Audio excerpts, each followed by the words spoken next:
आपल्यासोबत भाजपच्या पहिल्या महापौर महिला महापौर ह्या सोबत आहेत. कविता मोहिते आपल्यासोबत. पहिल्यांदा तुम्हाला शुभेच्छा आणि उपमहापौर रावत यांना सुद्धा शुभेच्छा. काय सांगणार, नांदेड शहरासाठी कोणता रोडमॅप तयार आहे जेणेकरून नांदेड शहर ज्या पद्धतीने इतर शहर आहेत मेट्रो सिटी सारखं चमकेल? आमचे नेते आदरणीय अशोकराव चव्हाण साहेब यांच्या मार्गदर्शनानुसार जो 100 दिवसाचा प्रोग्राम आहे ह्यात हे रोडमॅपचं होणार नाही, पण त्यांच्या सूचनेनुसार शहरासाठी जे काही कोणते रोड चांगले करता येईल, ट्रॅफिकची जी समस्या आहे ती समस्या पूर्णपणे दूर होईल असाच एक प्लॅन आम्ही तयार करणार. एका पद्धतीनं नांदेड वाघाळा महापालिकेवर महिला राज आलेला आहे. जवळपास 26 महिला नगरसेविका आणि महापौरपद हे महिलांकडे आलेलं आहे. प्रामुख्यानं शहरातील ज्या महिलांच्या समस्या आहेत ज्याच्यामध्ये दामिनी पथक फिरणं गरजेचं आहे. बऱ्याच ठिकाणी संदर्भात मुलींसंदर्भात होणारे जे प्रकार आहेत त्याच पद्धतीनं महिलांसाठी लागणारं स्वच्छतागृह शहरामध्ये कुठंच या टोकापासून त्या टोकापर्यंत कुठेही महिला स्वच्छतागृह नाही. या महिलांसाठीच्या सुविधेसंदर्भात पहिला तुमचं सभागृहामधील पहिलं जी काही मुद्दा असेल तो कोणता असणार आहे? सुरुवातीला तर महिलांचं सक्षमीकरण झालं पाहिजे. महिलांच्या सक्षमीकरणासाठी त्यांना आधी शिक्षण देणं, त्यांना स्वयंरोजगार देणं किंवा त्यांच्याकडे जे काही कौशल्य आहे त्या कौशल्यावर आधारित त्यांना रोजगार निर्माण करून देणे जेणेकरून ते आर्थिक स्वातंत्र्य त्यांना मिळेल, हे सर्वप्रथम आमचं ध्येय राहील. महापालिकेमध्ये बऱ्याचशा शाळा येतात ज्याच्यामध्ये 1ली ते 7वी पर्यंतच्या त्या शाळा आहेत आणि शाळांची जी अवस्था आहे ते बकाल अवस्था बऱ्याच ठिकाणी झालेली पाहायला मिळत आणि त्याच शाळावरील जे काही भूखंड आहेत त्याच्यावर सुद्धा अतिक्रमण आहे. आपण महापौर म्हणून हे काम कधी हाती घेणार आहात? आताच पदग्रहण झालेलं आहे. 3 वर्षाचा कार्यकाळमध्ये गेला. आता जे काही असतील समस्या ते अभ्यास करू, आम्ही पाहू आणि नंतर त्याच्या पुढचा काय जो प्लॅन असेल ते करू. ज्या पद्धतीनं ह्या समस्या आहेत शिवाय बोलणं योग्य वाटत नाही मला. निश्चितच माहिती काढून घेऊ पूर्णपणे आणि काय तुम्ही जे काय म्हणसाल काय समस्या असेल ती नक्कीच सोडवण्याचा प्रयत्न करू. शाळेसाठी आणि शिक्षणासाठी नेहमीच मी अग्रगण्य भूमिका घेईन. शाळेचा प्रश्न याच्यासाठी विचारला, आपण शिक्षक आहात आणि त्यातल्या त्यात महिला आहात, तर महिलेच्या हातामध्ये ज्यावेळेस सत्तेची आणि घराची चावी दिल्या जाते त्यावेळेस पहिल्यांदा तिच्या हातामध्ये स्वच्छतेचा झाडू असतो, ज्याच्यामध्ये शहर असो, ती शाळा असू द्या किंवा मग आजूबाजूचा परिसर असू द्या, त्याला स्वच्छतेला पहिल्यांदा प्राधान्य दिले जाते. आपण शिक्षक आणि आत्ता महापौर म्हणून शाळेसंदर्भातली कोणती भूमिका असणार आहे? पूर्ण शाळेची आम्ही पाहणी करणार. सुरुवातीला तर पाहणी करून त्या शाळेमध्ये काय कमतरता आहे ते पाहिलं आणि पूर्णपणे शाळा डिजिटल करण्याचा प्रयत्न करू.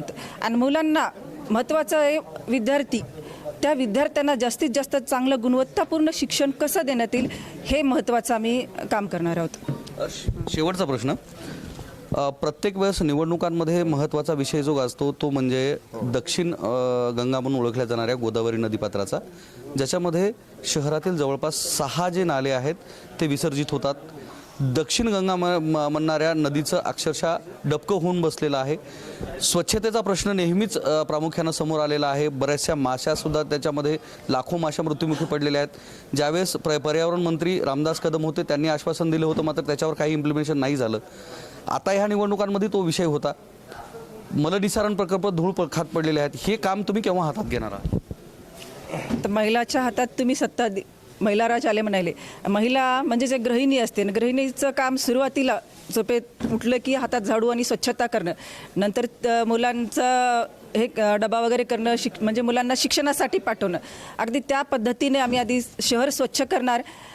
आणि जो नदीचा प्लॅन म्हणाले, गोदावरी नदी आपली मातेसम आपण माता मानतो नदीला, तर तो प्लॅन आम्हाला साहेबांनी आता सूचना दिली आहे. लवकरात लवकर आपल्या गोदावरीच्या स्वच्छतेच्या किंवा जे काही प्रदूषण होतं आहे, जे प्रदूषण विरहित गोदावरी असा प्लॅन आम्ही नक्कीच हातात लवकरच घेणार आहोत. निश्चितच, कारण प्रदूषण विरहित गोदावरी असणं गरजेचं आहे. बऱ्याच शहरामधून वाहणाऱ्या बऱ्याचशा नद्या असतात, त्यांची इतर ठिकाणीची जी स्वच्छता पाहिली, त्या ठिकाणचं पर्यटन पाहिलं तर महसूल वेगळा मिळतो आणि शहराला स्वच्छ पाणी मिळतं. हे सुद्धा चित्र बरेच ठिकाणी पाहायला मिळते.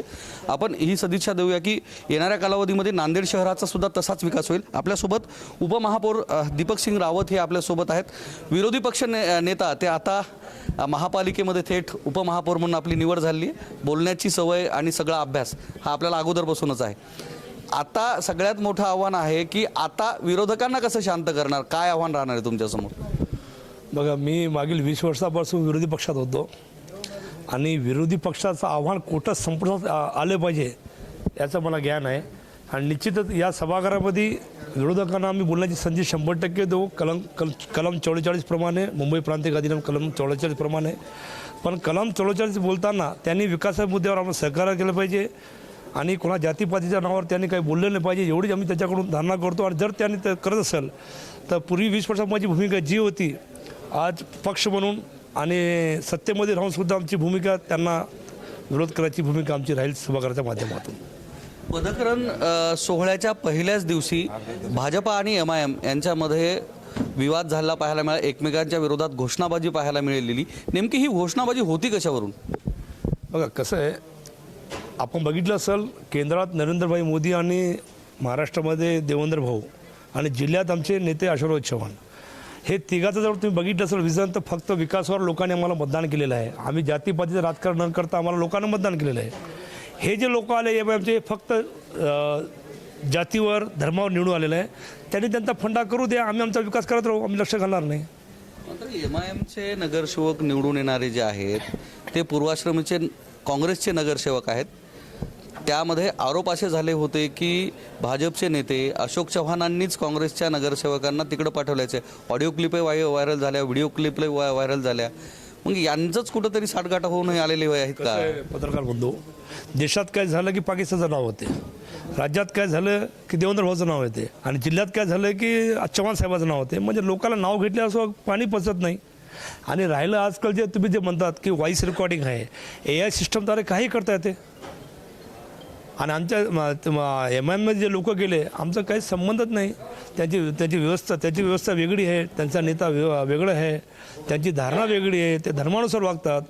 आम्ही सर्व समाजाच्या जाती धर्माला घेऊन आम्ही चालणारे आम्ही भाजपचे लोक आहोत.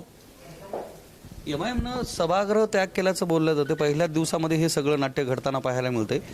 5 वर्ष चालायचं आहे, विरोधकांनाही सोबत घेऊन चालत शहराचा विकास करायचा आहे आणि पहिल्याच दिवशी असं घडतंय. बघा, त्यांनी जर राष्ट्रगीत चालवण्याचं अगोदर केलं असेल तर त्यांनी चूक केली. कारण राष्ट्रगानाचा अपमान म्हणजे देशाचा अपमान. त्यांना हे फंडे करावंच लागेल. ते फंडे नाही लोक त्याच्या बागे कसं राहील. आम्ही त्या फंड्यावर जास्त आम्ही विश्वास ठेवणार नाही. माननीय महापौर मॅडम, आम्ही आणि आमचे सर्व नगरसेवक युतीचे आम्ही फक्त विकासाबद्दलच बोलणार आहोत. मात्र ज्या पद्धतीनं राष्ट्रगानचा अपमान झाला असं आपण बोलत आहात, तर त्या संदर्भात म्हणजे राष्ट्रगीताचा अपमान केल्याप्रकरणी त्या संदर्भात कारवाई करण्यासंदर्भात तुम्ही काही मुद्दा उपस्थित करणार आहात का? सांगतो ना, मुंबई प्रांतिक अधिनियममध्ये असं कोणताही नियम नाही. आणि जोपर्यंत महापौर विराजित होत नाही डेस्कवर आणि जेव्हा जनरल बॉडीज होते, त्या दिवशी जर त्याने कोणी अपमान केलं तर महापौरला पूर्ण मुभा आहे कारवाई करायची. आणि आज फक्त आमच्या महापौरची आमची नियुक्ती झाली तर आम्ही त्याच्यावर कारवाई करता येत नाही. आणि त्याने जर राष्ट्रगान चालू असताना जर गेलं असतं तर आम्ही मान्य आयुक्ताच्या माध्यमातून वज्रा पोलिसांना तक्रार दिली असती. पण त्याने राष्ट्रगान चालू होण्याच्या अगोदर सभा त्याग केला. कारण त्यांना वंदे मातरम बोलायचे नाही, भारत माता जय बोलायचे नाही, त्या अगोदर निघून गेले. निश्चितच शेवटचा प्रश्न आहे की ज्या पद्धतीनं नांदेड शहरामधून गोदावरी वाहते, तिच्यामध्ये 26 नाले विसर्जित होतात, वेळोवेळी गोदावरीच्या स्वच्छतेचा प्रश्न येतो आणि ते प्रकरण फक्त भाषणापुरतंच मर्यादित राहते. आता ही शहरात चाललेली जी मलनिस्सारांची कामं आहेत, निकृष्ट दर्जाची असल्यासंदर्भात सभागृहात सुद्धा तारांकित उपस्थित केलेले आहेत. या संदर्भात नदीचं शुद्धीकरण आणि शहरामधील पाण्याचा योग्य विल्हेवाट लावण्यासंदर्भात तुमच्याकडे कोणता मेगा प्लॅन तयार आहे जेणेकरून शहराला स्वच्छ पाणी आणि स्वच्छ वातावरण मिळेल? बघा, माझ्या माहितीप्रमाणे गोदावरी नदीमध्ये 19 नाळे प्रमुख शहरातले. त्यामध्ये पहिले पूर्वी जुन्या पुलापाशी फक्त एकच STP प्लान होतं. आता मागच्या आमच्या काउन्सिलमध्ये आम्ही जिथे तर मोठमोठे प्रमुख नाळे तिथं जागेवरच STP प्लानची आम्ही स्थापना केली आणि ते एका विशिष्ट म्हणजे एका जे अनुभवी कंत्राट त्याला दिलेला आहे. आणि आम्ही आता 3 वर्षामध्ये आम्ही बघितलं, 3 वर्षामध्ये प्रशासन राज आहे. आजच आम्ही माननीय अशोकराव चव्हाण साहेब आणि आमचे महापौर मॅडम आम्ही चर्चा केली की आम्हाला प्रामुख्याने जर गोदावरी नदी शुद्धीकरण करायचे असेल तर पहिले STP प्लान आम्हाला चालू करायचं आहे. आणि माननीय महापौर मॅडम म्हणजे आजच आदेश केलं की जे STP चालवणारे जे हे असेल NGO किंवा संस्था, त्यांना 2 दिवस आम्ही बैठक बोलणार आहे महापौरच्या अध्यक्षाखाली. आणि ते STP प्लान पहिले आम्ही चालू करणार आणि त्यानंतर नदी शुद्धीकरणामध्ये आमचं लक्ष घालणार. निश्चितच येणाऱ्या कालावधीमध्ये गोदावरी नदी शुद्ध होईल अशी आपण आशा बाळगूयात. आपल्यासोबत नवनिर्वाचित महापौर यांचे जे प्रतिनिधी आहेत ते आपल्यासोबत आहेत. कारण कोणतीही भूमिका पुढं न्यायची असेल किंवा महिलेला पुढं न्यायचं असेल तर त्याचा पाठीराखा हा व्यवस्थित असणं गरजेचं असतो. ताई आता महापौरपदी नियुक्ती झालेली आहेत, तुमची जिम्मेदारी पण वाढलेली आहे. त्यांना पाठबळ देण्यासाठी तुमची काय भूमिका असणार आहे? निश्चितच तिचे जे काही निर्णय राहतील त्या निर्णयामध्ये मी तिच्यासोबत असेल. अशोकरावजी चव्हाण साहेबाच्या माध्यमातून आम्हाला विकास खेचून आणायचा आहे आणि त्या विकास कामासाठी माझी जेही आवश्यकता असेल ते मी 100% तिच्या पाठीशी असेल. प्रामुख्यानं जर पाहिलं तर महिला प्रतिनिधी झाल्यानंतर त्यांचे जे अधिकार आहेत प्रामुख्यानं त्यांचे जे प्रतिनिधी आहेत तेच करताना पाहायला मिळतात. ताईला ते स्वातंत्र्य मिळणार आहे का? बिलकुल. तुम्हाला आता सर्व गोष्टीवरून लक्षात येत असेल 100% तिला सर्व स्वातंत्र्य आहे. मी कुठल्याही निर्णयामध्ये हस्तक्षेप करणार नाही आणि आम्ही करणारही नाही तसं. निश्चितच. कारण नांदेड शहर हे खूप मोठं शहर आहे आणि एकूणच जर पाहिलं तर याचा एक इतिहास आहे जेणेकरून नांदेड शहराचं नाव आलं की सचखंड गुरुद्वारा हा प्रामुख्यानं समोर येतो आणि या सचखंड गुरुद्वाराचं पावित्र्यसुद्धा तितकंच महत्त्वाचं आहे. या शहरातील ज्या वेगवेगळे प्रश्न आहेत ते येणाऱ्या कालावधीमध्ये निश्चितच मार्गी लागतील. गोदावरीसुद्धा शुद्ध होईल आणि या शहराला मोकळे रस्ते आणि ज्या काही समस्या आहेत त्या समस्या दूर होतील आशा बाळगूया.